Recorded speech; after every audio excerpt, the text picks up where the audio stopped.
And welcome to another episode of Podcast of the Wicked. I am Bill with my co-host And I'm Metal Rose. and our special guest, John Greely. Right. How you doing, John? I'm doing great. Awesome, man. I'm It's blessed. great. Hey, that is a great thing. Yes, it is. Yeah. Amen. I am so blessed. I can't believe it, honestly. I'm still here after all this. I know, right? That's an awesome thing. Yeah, God bless. Yeah. God bless you guys. Thanks for having me on your show. Thank you, and we appreciate you being here too. Thank you so much for coming on. Okay. So, I guess the big question is how did the Tree of Life come about? Wow, that's a deep question right there, huh? Yeah, it came about. Let me see. I quit playing music because I was so disgruntled after the band I left, Ice Earth, that I quit playing for a long time, and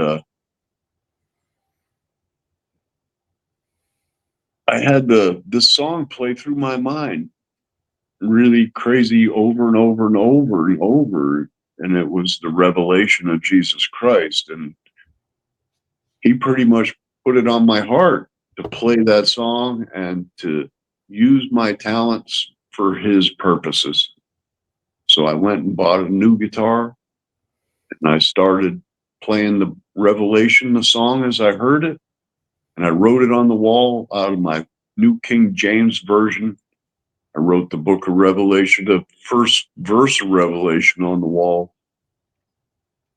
And then I played the lick that I heard in my head along to the verse. And that's how it started. Nice. Wow. And then 3 chapters later, I had the Tree of Life. That's a fast summation, but 15 years later is how it took 15 years to put it together. Oh, okay. Yeah, to put the words with the music. Yeah. It's just totally inspired music that came from up above. So I had to wait on each song. Yeah. And I still am now. I'm in chapter 4, and I've started the next Revelation album. Oh, nice. With his inspiration and his songs.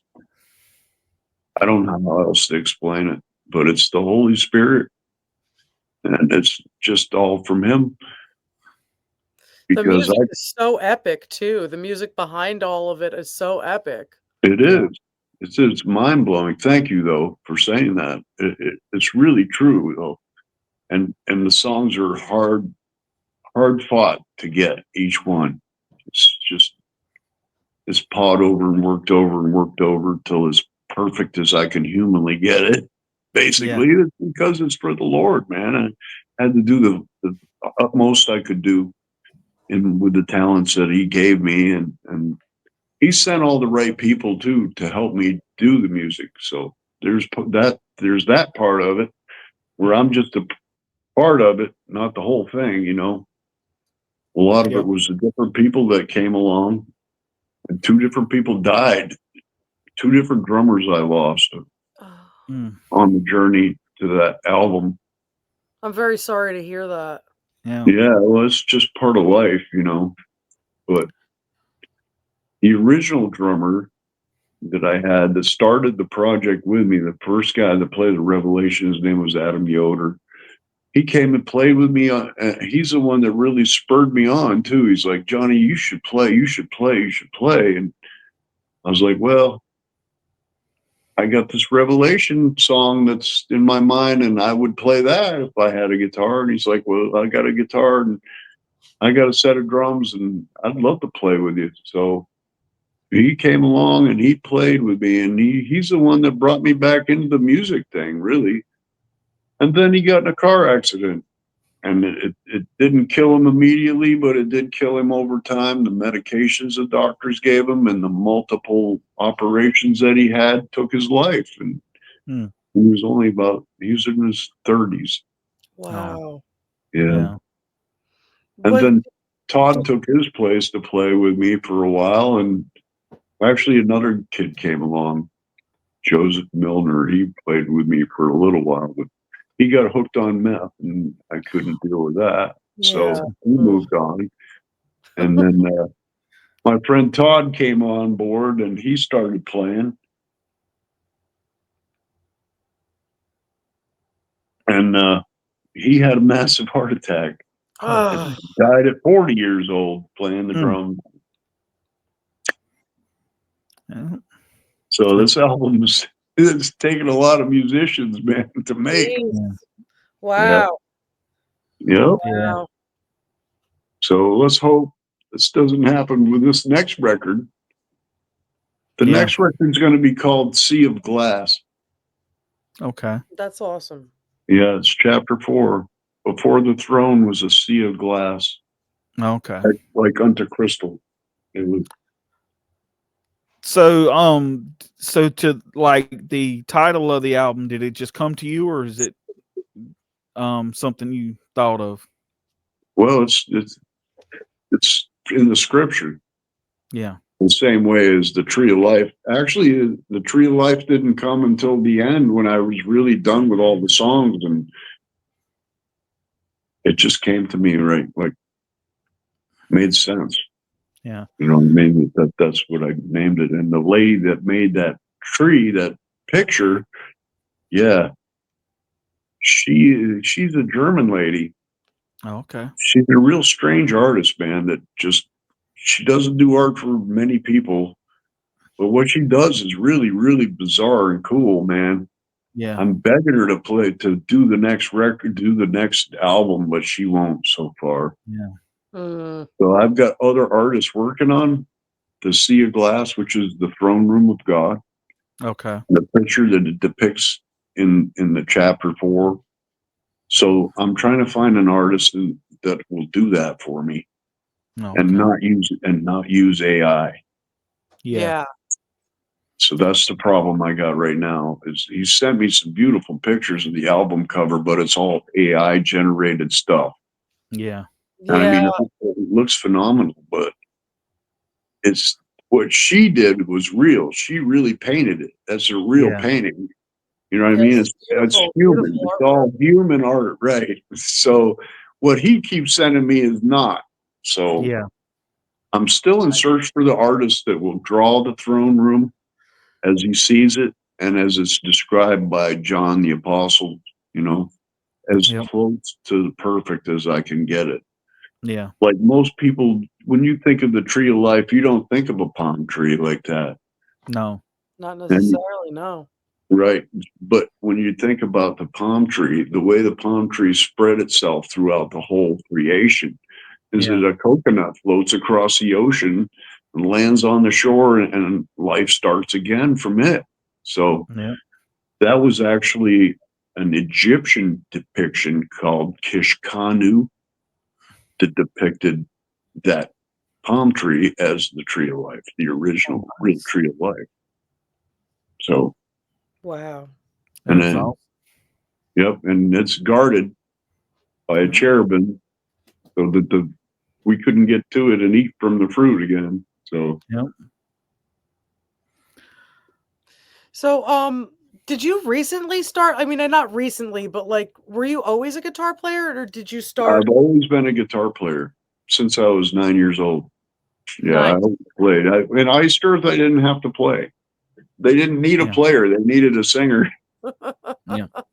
So, Well, you're also an incredible guitarist. It's pretty awesome. Thank you so much. I love your work. Yep. Jon Schaffer Jon Schaffer really likes that album too. Oh, he really I was hearing something about that on like I was hearing that he heard some parts of it when I was listening to an old interview of Podcast and Stone. Right. I was like, nice. yeah. He's got the record, man, and he told me too. He said, I really like your Seven Servant project. That's excellent. Of all the stuff you've done, I really like that a lot. So, and that, that means a lot to me coming from him, you know. How did you meet Jon? I met him through the studio, through Tom Morris. Oh, okay. I was at Morris Sound Studio recording with my band Quasimodo. Okay. And I was in there recording some songs with them. When Tom Morris heard my voice, he said, Johnny, I got a band that's already signed. They already got a record out and they need a singer really bad. He said, they're going to not get their contract renewed if they don't come up with a singer. So that's when I said, well, give me their tape and I'll listen to it and I'll decide if I want to sing on it or not.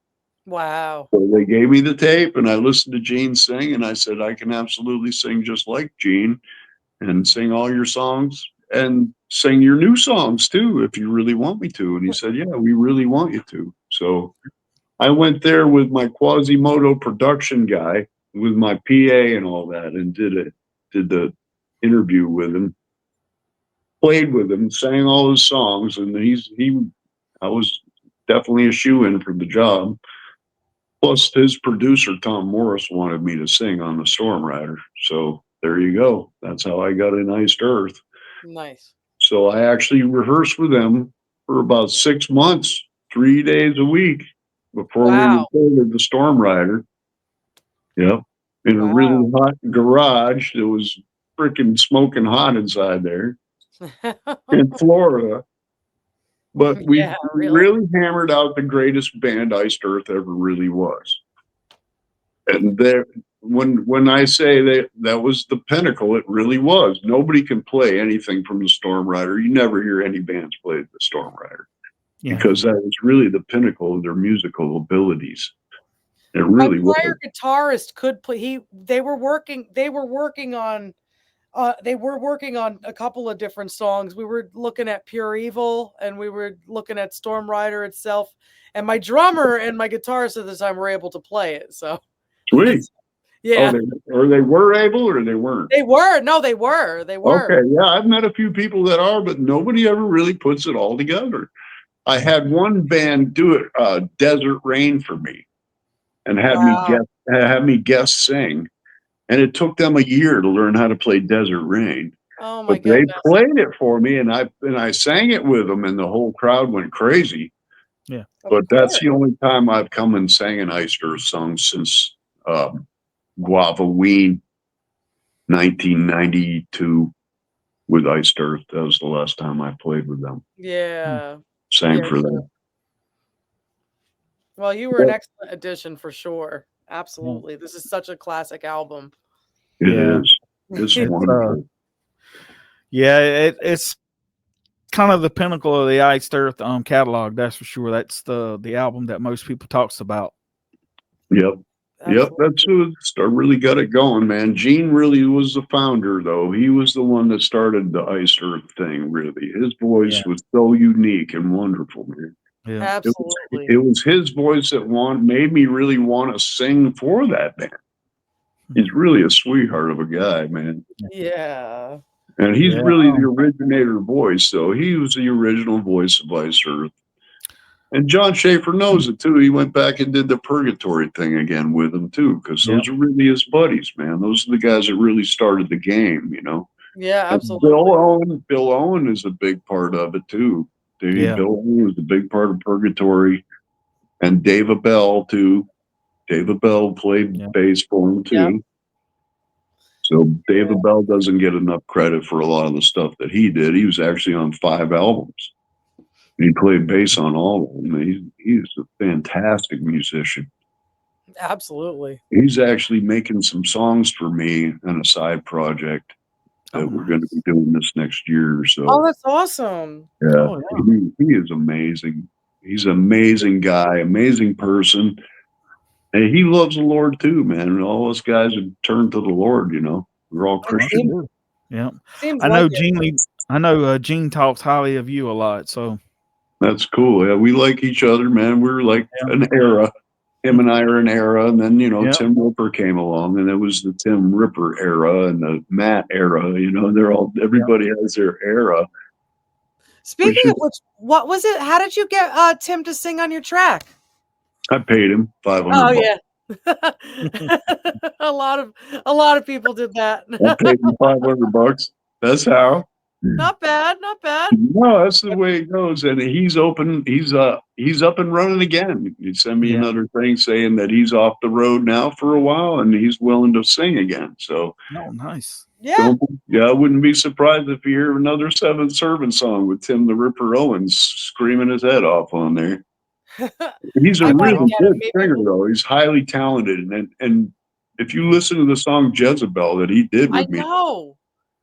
You guys sound so good together. You sound great together. he did such a marvelous job. He didn't try to overpower me. I didn't overpower him. It was a really professional layout. He did such a marvelous job. I was totally thrilled because he's such a powerful singer. I thought, well, he'll take my song, he'll just blast over me everything I did and do his own thing basically. And I was kind of expecting that. But he Yeah. didn't. He worked totally hand in hand with the production. He did such a phenomenal job, man. Wowie. Oh, it sounds so good. It was so great. does. Glad you guys did that. Yep. One of the questions I had to ask for you is, so whose decision was it to actually sing the song Stormrider? Jon Schaffer's. It was my decision to have him sing the song. Oh, okay. Yeah, it was my decision. I could have sang the song. I had sang the song live. Yeah. And I kept telling him, dude, you sound better than anybody singing that song. Because he would sing it to me how he wanted me to sing it. That's what he did to most of the songs. He'd be like, here, this is kind of what I want. And he would sing it. Yeah. He just didn't have any confidence in his voice at all. Oh, okay. Which he really had a really powerful voice. He didn't have the confidence in it. Yeah. So I told him, I said, you're doing Stormrider. Because you can hear him. He does a lot of the backups and a lot of the stuff. And when we played live, he sang backup on everything. Yeah. Well, he had a really powerful voice. And you hear it in Sons of Liberty because he sings all that. Oh, yeah. Yeah. And that gave him more confidence. I feel like I gave him the confidence to sing. Well, He I'm just glad you didn't did have that because that's me too. That's one of the coolest things when Jon comes out and plays the guitar and sings Stormrider. Like I love those videos. It gives you chill bumps.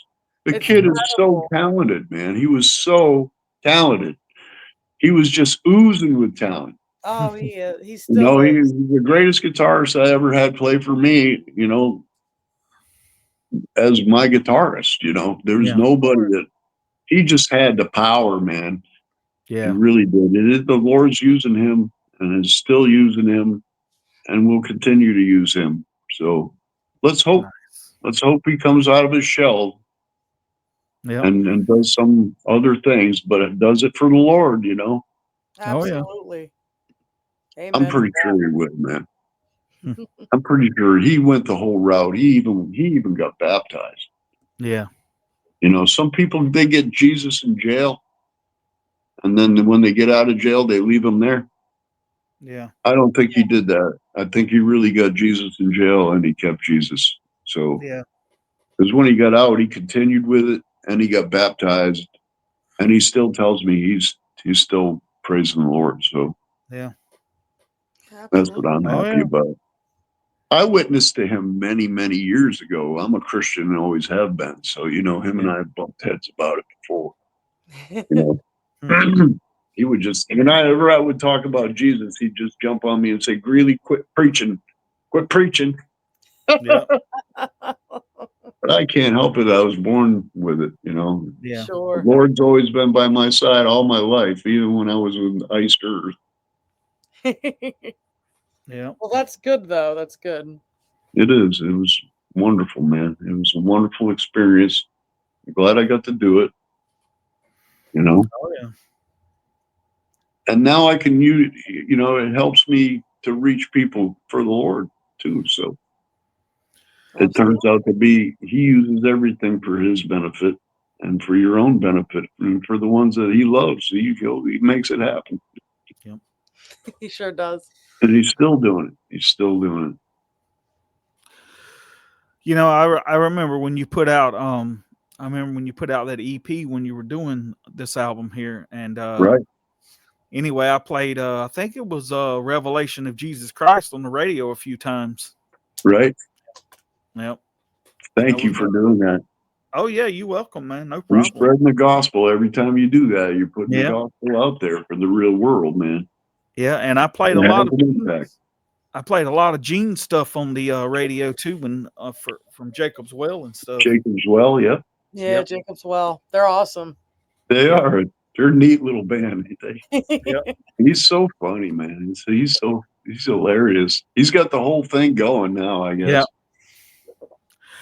Funny question I wanted to ask. Have you and Gene ever thought of doing anything together? Oh, we talk about it. We almost did that ice thing. Oh, What was okay. it called? It just really wasn't my kind of style, though. Thing. Oh, okay. What was it called? Beyond Ice or something like that. Unearthed Gene or did something, was it? Oh, with, okay. he did it with Stephen Kern. Oh, okay. What was it called? Beyond Ice or something like that. It's about the vaccine. Oh, okay. Did you see that? I think I'm not sure if I did or not. So, Of Ice, it's called. Of Ice. Yeah, yeah. Of Yeah. Ice. Yeah. Yeah, I almost got suckered into that.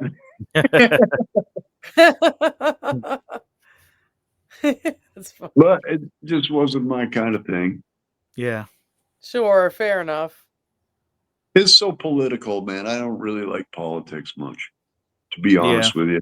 I don't talk about politics in music if I can help it. Yeah. But Dolly Parton said, if you're a musician, just shut your mouth about politics because you ain't a politician. That's right. I have an opinion, but it's nobody's business what it is. So, You know, I wanted to ask you a question too. Speaking of Dolly, did you hear that song that she did with the Rob Halford? yeah, I did. So she could get into the Rock and Roll Hall of Fame. Yeah. That's what that was all about. She Yeah. never put out any rock records, man. She's a country. Right? I think she didn't feel right accepting a Rock and Roll Hall of Fame nomination initially, but then she was like, everybody told me fine, I got to take it. So I think that she wanted to put out a rock album to at least. She did, that's right. So she did put the rock out. She put out a rock album and a song and some other stuff with Rob Halford. It's all a big show, you know. Yeah. I'm not a real strong believer in the Rock and Roll Hall of Fame just because of that. Yeah. Other things like Rick James, all kinds of people are in the Rock and Roll Hall of Fame that ain't rock and roll. You know what I mean? Oh, I know, right? Chuck Berry can't get in there though. You can't get Chuck in there. You might get nominated again, but right now we're looking at some country star. Yeah. I don't understand it. I just don't understand it, honestly. Kiss had a hard time getting in there. They cried and carried on forever because they kept skipping them over. Yeah. I love Kiss, man. They should have been put in the Rock and Roll Hall of Fame. Absolutely. Yeah. But it took them forever to get there, though. Yeah. They were really mad about it. Yeah. Well, can you blame them? You know? No, I don't. I really don't like the Rock and Roll Hall of Fame very much, honestly. I think nobody really does anymore. They put Madonna, when they put Madonna in there, I really lost it. I was done. No, man. I don't blame you. I don't blame you. She is not rock and roll. She could be in the Pop Hall of Fame. Yeah. She sold millions and millions of copies, but there's nothing rock and roll about her. Yeah, for sure. There are a lot of other people that should be in there besides her. So I kind of lost interest in that. Well, speaking of rock music, what was it like to open up for Stryper? Oh, it was phenomenal.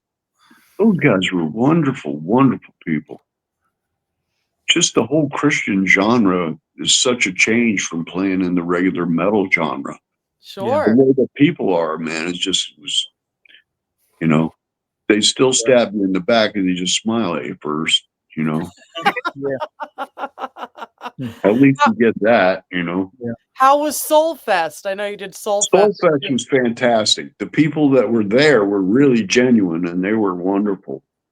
They really were. Yeah, that was a wonderful place. And all the bands we played with, Disciple, and Theocracy, and Mawkor, all those Christian metal bands, they were all really cool guys, man. Oh, they were all really nice. No egos. Just everybody was really pleasant. I have to say, that was probably the best place I ever played in my life, as far as the way people treated you. Yeah. They treated you so phenomenal. Oh, wow. And the crowd was phenomenal, and the people that ran the show, the people on the stage, everybody was really, really nice. Really, really great people. Do you have any like memorable stories from the road or anything? Or yeah, well, we rented a big house together. Nice. Dave Abell showed up. Okay. He walked around like he was our manager. Basically. No, we just really genuinely had a good time in Massachusetts. It's really pretty up there.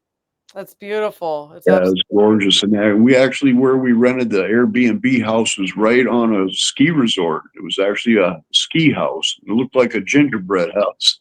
Wow. That's awesome. And when we played at the Whiskey A Go-Go, we rented a house out there too. We Airbnb it, just the whole band stays in the house. So that's a lot of fun anyway. It's just it sure is. We fill the refrigerator full of food, and everybody shows up and stays there, just stays, and we have a great time just as a band anyway. Everybody in our band is so much fun, really, honestly. I got lucky. Everybody in the band is a sweetheart. Yeah, it's not easy to come by. It really isn't sometimes. And our keyboard player, Chris, he has his uncle Dave is like a special guy. He's like really crazy and he's autistic. Like he was walking through the worst part of the Los Angeles neighborhood with like an umbrella and a pull-along bag behind him, asking people, what they were doing. He didn't have no idea he was in the combat zone. Oh, man. And I'm going to step out just for a second. Okay. When he got there to the place, it had a big giant fence around it with iron bars. You had to let his name is David in, and he was selling merch for us. Oh my goodness. He's so crazy, man. He writes down every person that buys a t-shirt, what size it was, where they were from, what their email address is. It's a major thing just to buy a t-shirt from us at a show. Oh no. But at the end of the deal, he had a whole list of email addresses and names and all the money in little stacks and how many shirts he sold, had it all listed out. Wonderful, wonderful guy. The best merch guy you ever seen. That's awesome. Nice. Then now you have people on a mailing. You could probably have like people you could put on a mailing list and stuff. That's a great. Yeah. Yes, which we don't follow up on and we're terrible at. But. Yeah. Do you guys have any future plans to tour or do any like local shows? Whatever the good Lord sends to me, really. I really don't know what's going to happen next, to be honest with you. Sure. I got a booking agent guy that booked us the last couple of shows, and he'll probably book us a couple of festivals this summer. I'm hoping. I hope so. Nice. That would be awesome. But getting people to come to shows is really hard. It is. It's ridiculously hard, and getting your music out there where people get to hear it is really hard. Yeah. The world has changed so much. There used to be radio stations that played your stuff. When you went from town to town, they knew your song because the radio station played it before you got there. So there's none of that anymore. Now it's all the internet. It's all completely the internet.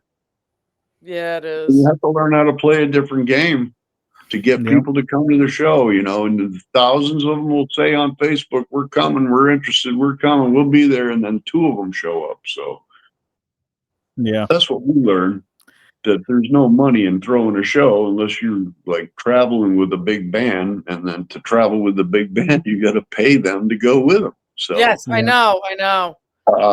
Very expensive. There's that. If you want to get on a tour with a big band like Rob Zombie and them guys are on with somebody recently here, I don't know, somebody's coming around here. You're having a big tour, but to get on the tour with them was $100,000. Yeah. I mean, That's pretty big money. It was even, I mean, this is like locally, but even like I did the That Metal Show, I guess it's the Holiday Bash they call it now, the That Metal Show Holiday Bash with my Iced Earth tribute band, Order of the Rose, and it was an $800 buy-on, and then you sell tickets and you make the money back, but it's a lot. Yeah, good luck selling the tickets. Yeah, it's a lot of money. You Can got you sell to the have to tickets ask in your everybody, town? are you coming? You coming? And then I put out the 800 and then I made it back, but it was. Did you make it back? Yeah, I made it back. I made By it back. selling what? How many tickets did you have to sell to make it back, though? I mean, 30. okay. Yeah. You had to beg, borrow, and steal to do that, though. Beg people to buy your dang ticket. Yeah. So this is what happened to me at the Whiskey A Go Go. Yeah. All right, to play at the Whiskey A Go Go, it cost $1,800. Okay. Yeah. Well, they give you the tickets. They give you so many tickets to sell. Well, I don't live in LA.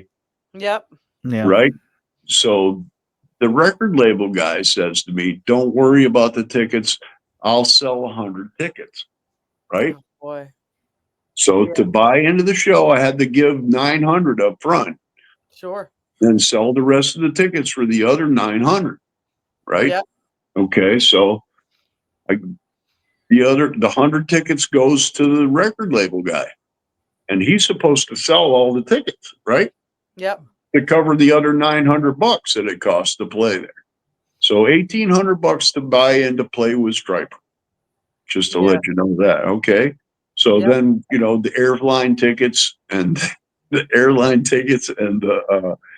hotel or the Airbnb and the food and the rent a car. Okay, we're in our head of about $6,000. Yeah. To go play for 30 minutes for Striper. Yep. Okay, so after I play the show, or before I play, right before we go on, the label guy comes up and says, "I was sick. I was out of town. I wasn't able to sell your tickets. Here's your tickets." He hands me 100 tickets.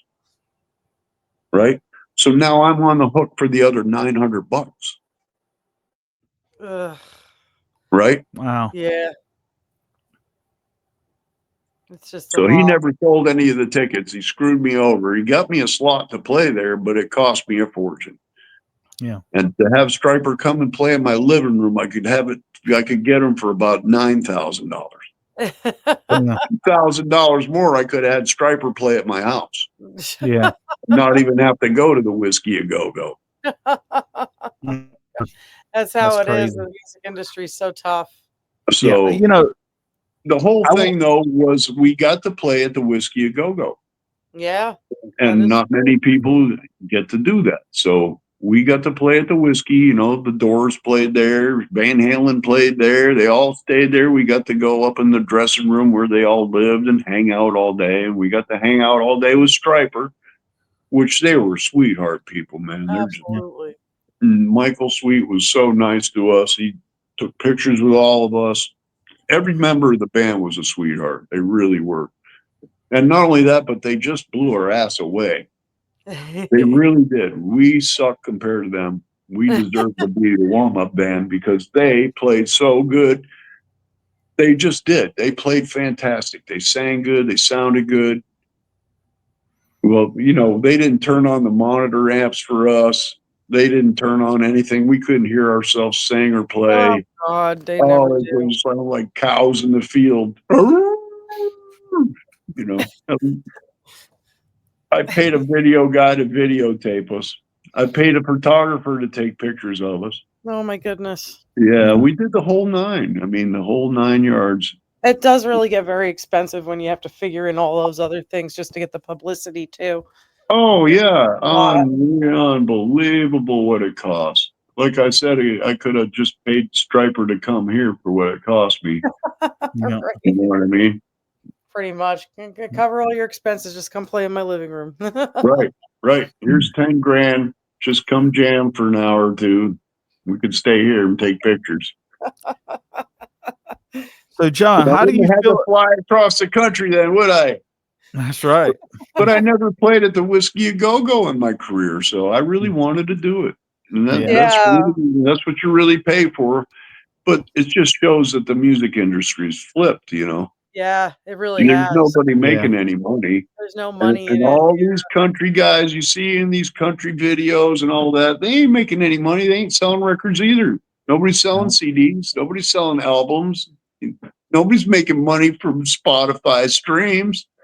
No. Nope. So, you know, unless you're, I don't even know. I guess you got to be on YouTube and have 1 million subscribers to make any money. Pretty much. So I got a country buddy that got 6 country albums out. He's a fantastic country star. He can't pull a show either. He can't pull a crowd. He can't pull a crowd. So It's just tough. nobody wants to come out. So, Yeah. and he's on CMT every day. Which one is that? His name's Pete Schlegel. Oh, I've heard He's of got him. a song called The River right now. It's about the people in North Carolina. Yeah. He's got a song and a video on there. It's just fantastic. Oh, nice. But it's the same thing when he goes to play a show, about 30 people show up, you know. Yeah. That don't even buy the Fun. gas for the fuel for the bus, you know. Yeah. So you got to be rich already to make it happen. You know, kind of going off the path in a way, but you know, talking about country right quick. A lot of people don't know this unless you read Johnny Cash's book, but his bloodline is actually from my hometown. Oh yeah. Really? Yeah, he's actually from his grandparents were from Chesterfield, South Carolina, which is where I live. Okay. And they moved to Dyess, Arkansas, and then that's where or his parents moved. I think it was his grandparents moved or something, because his mother was from Arkansas, but his lineage goes all the way back to here. He actually came here a few times and you know, see family and stuff like that. Yeah, well, his wife June Carter is right down the road here in 10 Mile. Yeah, her whole family, the Carters, they all come from right in this area too. So he married a woman that was right from this area. Yeah, June Carter wrote his first big hit song, "Ring of Fire." His wife wrote a lot of his best songs. Yep. And I'm afraid my wife's probably going to write some really good songs that are way better than mine. And she already has. She's incredibly talented too. Oh my God, you wouldn't believe she's written like 10 of the most wonderful country kind of songs. Really? Oh, she's been working on them. And they're really good. Every one's going to be a hit. Nice. Oh, that sounds awesome. Ginger's got a real career ahead of her if she wants to go down that road, and she does. So we're going to start in the studio recording her stuff probably next week. Nice. Yep. Exciting. So I wanted to ask you a question. How did this project come about? Bloody Times. Bloody Times. Yeah. He called me from Germany and wanted me to sing a song. And was wanting to pay me to sing the song in the studio and pay for my studio time. Oh, nice. So that's how that started with Simon. And then he sent me this contract to sign. And I told him I wasn't signing the contract. So it almost went down the drain. I said, "You're just going to have to trust me because I'm not signing a contract." Yeah. And so he went ahead and trusted me, and I gave him the link to the studio I worked at, and he paid the studio time directly for the studio time, but then I didn't charge him for the songs that I sang. Yeah. So I just did it for him because he's such a sweet kid, nice guy. Is that like, did Ross the Boss sign a contract with them, or did he do Yes, he did. No, he did. He signed the contract and he took the money. Okay. Yeah. Nice. But I learned that contracts don't mean nothing nowadays. They're just not even worth the paper that they're printed on, just about. Yeah, right. The whole system's upside down on its back. Yeah. So it's like, you want to do a song, I'll do a song with you, but I'm not signing nothing, and I'll just do it, and I'm going to do it on, gratis. He's like, no, I must pay you. I said, no, you ain't paying me nothing. So he paid for the studio time. So then he said, well, you want to do some more songs? I said, sure. And so before you know it, I did a whole album. And now I've done another song with him and did the video with him. Too, Oh, okay. About a year ago. Nice. It's been 2 years ago now. One Fateful Night. Have you seen that video? I think I have seen that. Yeah, I yeah. remember seeing that. It's a good one, man. Yeah.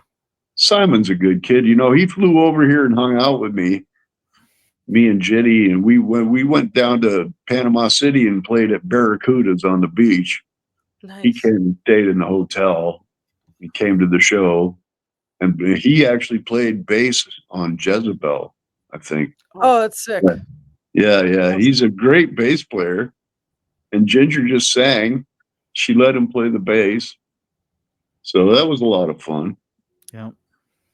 Playing on Panama City Beach is a lot of fun. The people there are wonderful people. We played with a band called American Backstab. Singer's only got one eye. Oh, man.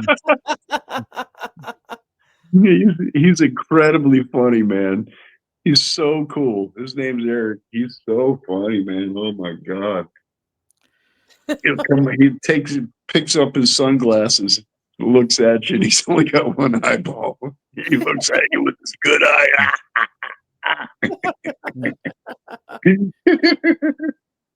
I got a question for you. I thought it was fake. I thought first that it was fake because American Backstab, when you look them up, they got all these zombie videos, man. They get all their friends together and they like eat people in the videos. And it's just people running that are zombies. It's so funny. He shows up with his one eyeball. It really doesn't have an eyeball. That's so funny. They're so fun, man. That's such a fun time playing with them guys. They play really heavy metal too, man. I mean, they're double bass, real heavy, hardcore. But they're a bunch of jokers. They're so fun to be around. We take them out to dinner. They're just a blast to be with, man. That's so awesome. Nice. We always like either before the show or after the show, we'll get both the bands together and go out to some steak restaurant and just sit there and eat and drink and have a ball, laughing and stuff, you know. Nice. So they're a lot of fun. We'll be playing. They've just released another EP. Yes, sir. Have you ever did you ever meet any as far as for as long as you've been in the music industry, you ever met someone who either met your expectations or you were disappointed with after you met them, after you maybe being a fan of them there for years or something? Yeah, I met Ozzy Osbourne. Oh, okay. I shook his hand. I gave him Night of the Stormrider. Jon Schaffer and I met him together. Okay. Yeah, he came to More Sound Studio during his No More Tears tour. Oh, man. And he did a rock line in there. Oh, and wow. he came in there and they drove in his bus and he came in with his manager and they had just got done singing and playing in Tampa at the Curtis Hickson Hall, I think. And they came there and they invited me. They told me, Ozzy's coming, Johnny. He's going to be here at 9:00. If you want to meet Ozzy, this is your chance to meet Ozzy. And I said, okay, I want to meet Ozzy. I sure do. So they let me in the back door, me and Johnny Schaffer, because we were recording there at the time.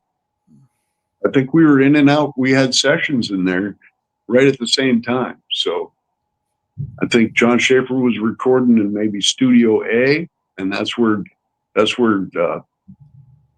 Ozzy came and talked on the radio in Studio A. So we really had our equipment stuff in there when he showed up. So we got to meet Ozzy and talk to him and stuff and give him our tape. Well, he was a lot smaller than I thought. And he was drunk. He was really hammered. So I gave him the tape, and he told me, okay, we're going to listen to it on our bus. Well, they did. They listened to it on the bus because when he came on tour the next year, he used our entry song, the same song that's in the beginning of the Stormrider. Mm-hmm. Da-na-na-na, da-na-na-na, da-na-na-na-na-na-na, you know? Oh! Yeah, he used it. He took it and used it for the opening of his next concert. So we're like, oh, I man. was literally thinking about how that sounded so similar last night. Yeah. I just felt like listening to the albums again. I listened to Tree of Life and I listened to Night of the Stormrider just so I could get in the mood to do the interview.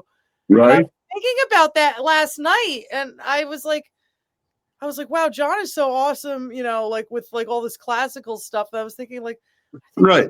Then I started saying, didn't Ozzy come out to this? Yes, he did. It was right after I gave him our record too. Oh like the next tour, he used that intro every show, and that's when we came out to that. So yeah, you're not wrong. I was like, I know. wow, that's so crazy. But if he would have tried it, we would have blown his ass off the stage. Without Randy Rhoads, you ain't kidding. Right, exactly. Without Randy was like a Schaffer, man. He had it. You know, he had it. He did. He really did. It's sad he wasn't able to do it, but I don't know. Good Lord took him quick, man. I know. I don't know what happened with that. It's amazing. It's the Lord does what he does, man. You never know. Tomorrow could be the last day. Nobody promised the next day, so. Yeah, that's true. Well, I want everybody to know that Jesus is coming soon. And it ain't going to be much longer, honestly. You got to find God while you can. Yeah, you have. He's available to find. So that's my witness to the world. I really believe in Jesus Christ and that he died for my sins and that he rose from the dead. He made it so that I can hold hands with God again because I couldn't. So without him, we can't reach him. We can't. Nobody gets to the Father but by him. So yeah, that was my thing for today anyway. I'm not a big religious guy. I don't go to church. I'm not a big church person. I just believe in Jesus Christ. He's been my friend my whole life. I walk with him every day and talk with him every day. I guess I pray continually, basically. And he's there for you if you want to reach out to him. He's the best friend you'll ever have. You'll never have a better friend. He's closer than a brother. And he's real. He doesn't expect anything from you either. He doesn't want you to do anything in particular, but just ask for him.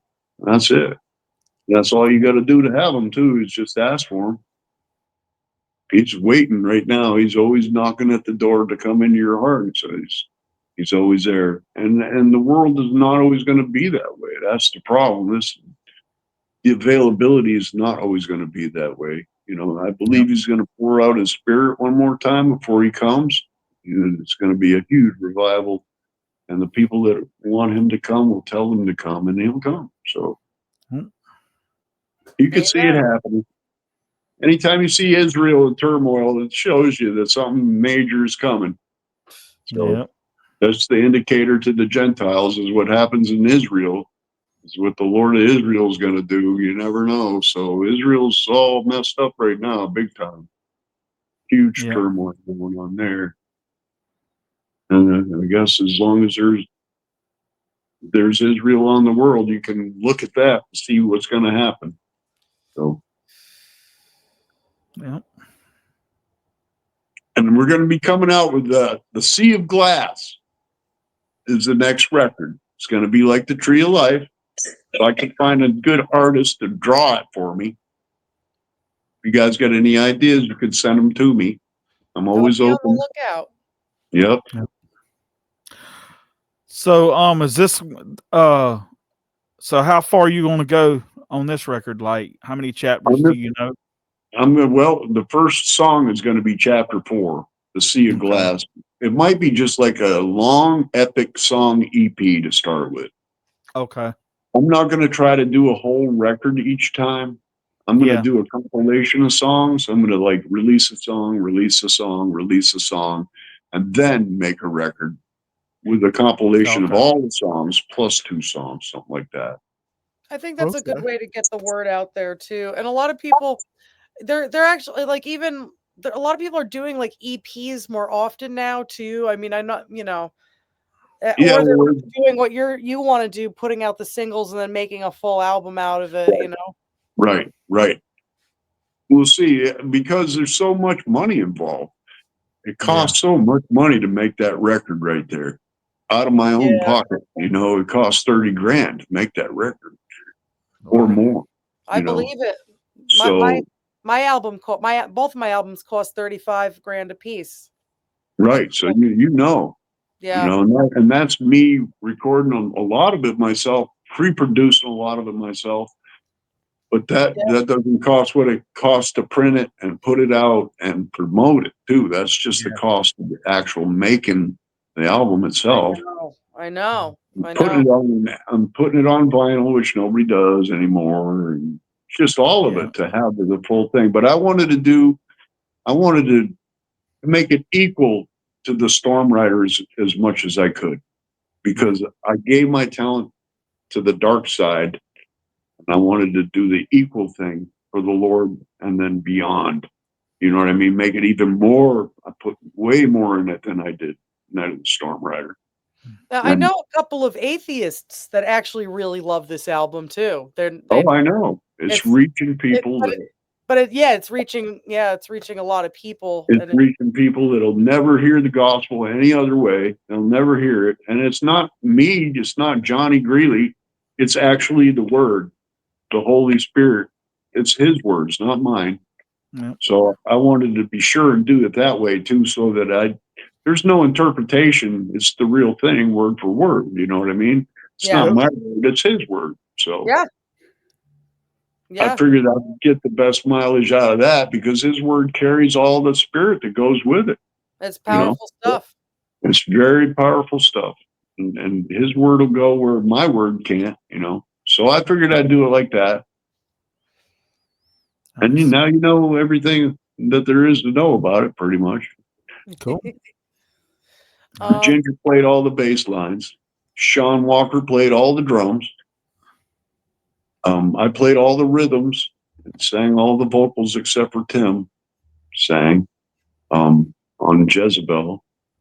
And Maya Longinus did all the lead guitars. And he's 7 feet tall.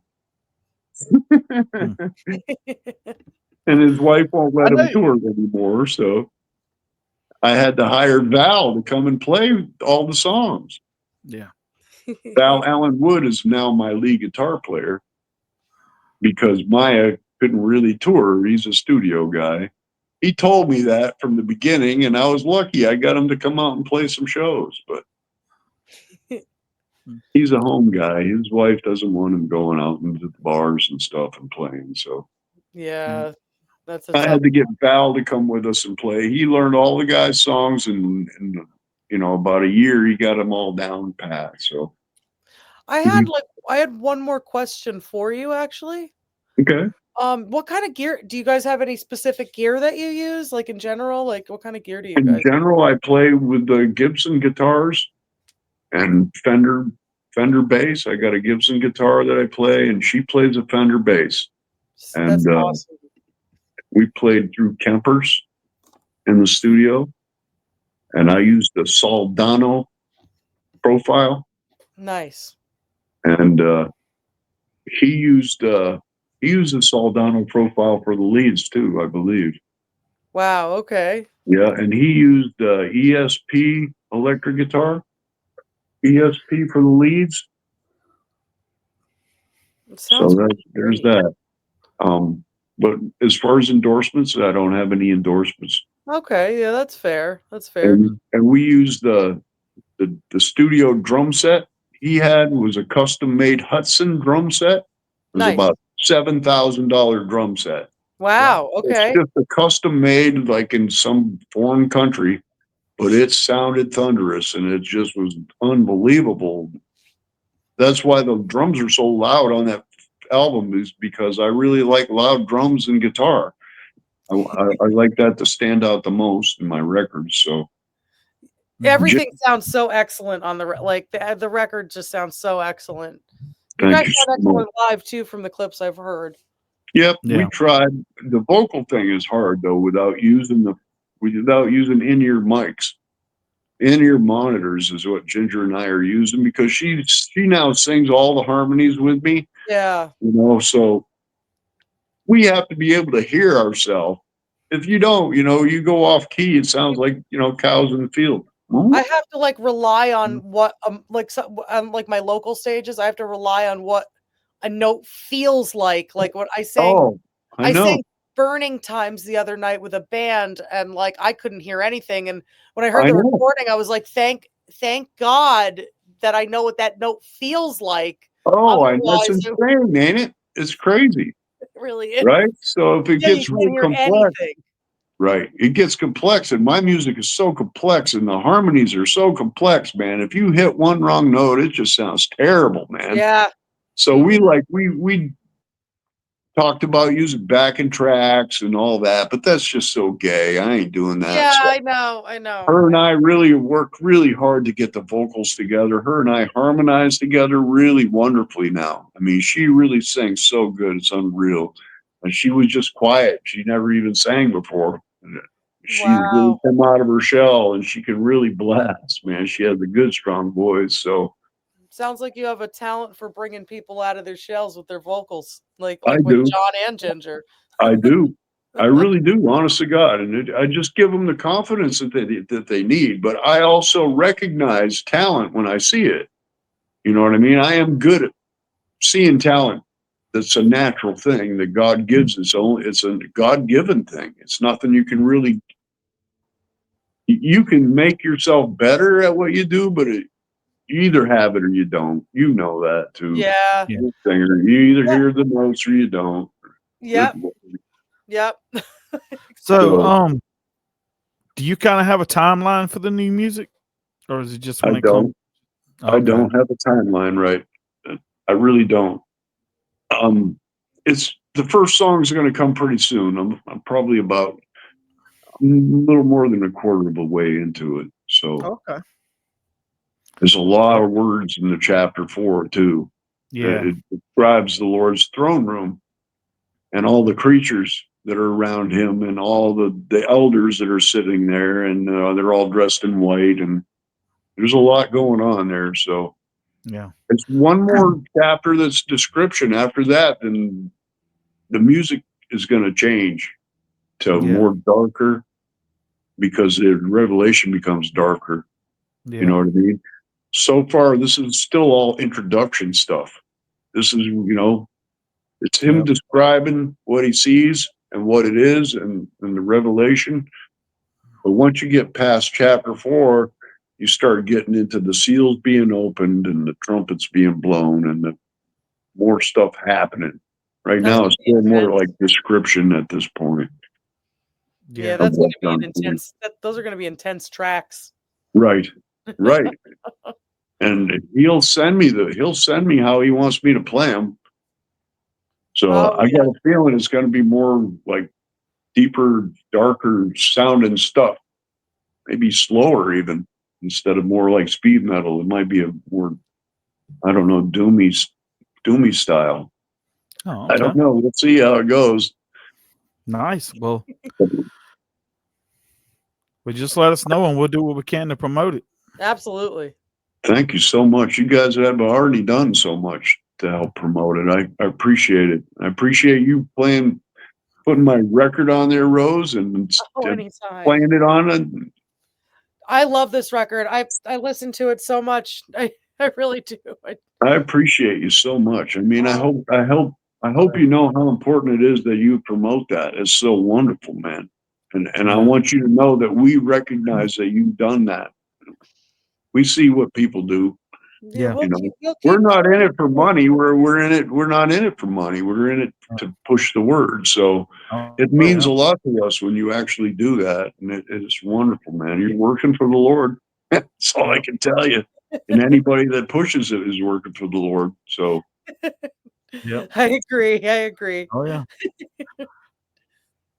I was never able to pick up the vinyl. Y'all still have copies of it left? I do. I still have Okay. green copies even. You want a copy? I'll send you a copy. Absolutely. Cool. Yep. I Appreciate it. got signed copies still left. Okay. Yeah, I was I missed the train for the colored one, but I got the black vinyl, and Right. but it sounds so great. It sounds so great. Oh, it's awesome sounding. Well, I got a colored one too if you want it, Rose. I mean, you just let us know and we will send it to you. Absolutely, man. Mm. Big fan. Big fan. Okay. Just Yep. I guess send me your address and I'll send it to you. Rock on, man. If it's in America, He's got a CD. Yeah. You got the CD, yeah. Well, if you guys want the Oh. vinyl, send me your addresses and I'll send you the vinyl for Christmas. Oh, Okay. thank you, Jon. Okay. It's really You're a awesome good of man. you. Thank you. No problem. Did you have Thank any you. other questions for him, Bill? Or I don't know that I do. yeah, I got through all of mine. Yeah. Sweet. You guys So- are awesome, man. Thank you so much. Thank you You're for awesome. loving the music. Thank you Oh, for yes. promoting the music. Is wonderful, man. Thank you for your absolute blessed contribution to the music industry in general. Just that, thank you so much. Thank Yeah. you so much for enjoying it and promoting it. I can't thank you enough. Oh, So yeah. Anytime. thank you all. Nice All talking right. to you. Call me anytime. Talk to me anytime you want. I'm always here. All right. We appreciate it. God Thanks bless you again. guys. Thank All you. right. Bless you. Have a nice night. All right. Night. Good night. Wow, isn't that so cool? Now it won't shut off. Now you can't Never get it to does. stop. It never does. I know, right?